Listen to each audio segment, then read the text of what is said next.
सिर्फ पढ़ने 1 मिनट भी नहीं है जी, क्या कर सकते हैं आप?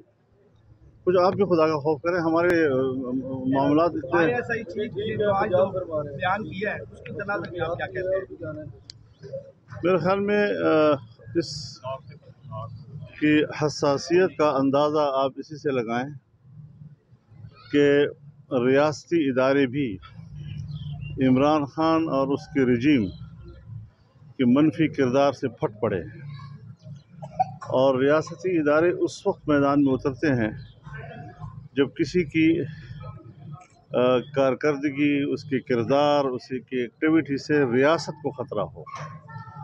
ज़ाहिर है कि इमरान खान ने पाकिस्तान को दौरान हुकूमत भी, जब वो मुल्क पर मुसल्लत था, उस वक्त भी मुल्क को खोखला किया, उसकी मईशत को तबाह किया।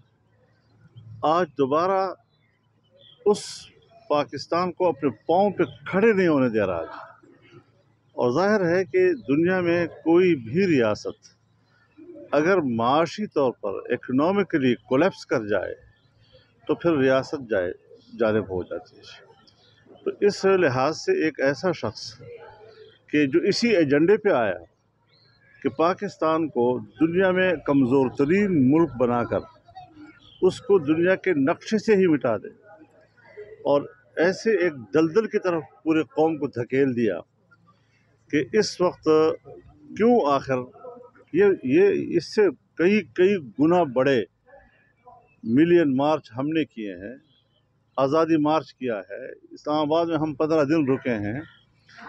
उस वक्त रियासत पर हम तनकीद भी करते थे, उनके इदारों पर भी तनकीद करते थे कि वो जानबदार है वगैरह वगैरह जो भी होता था, लेकिन हमारे किसी तर्ज अमल से रियासत को किसी किस्म का कोई ख़तरा महसूस नहीं हुआ।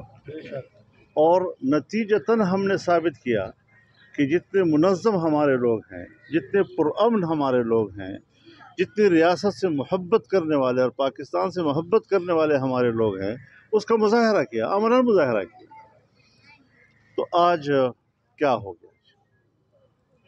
क्यों हमारे इदारे यहाँ तक आ गए कि उनको खुद बराह रास्त मीडिया पे आना पड़ा, प्रेस कॉन्फ्रेंस करनी पड़ी और इसका कच्चा चट्टा जो है वो कौम के सामने, दुनिया के सामने रखना पड़ा।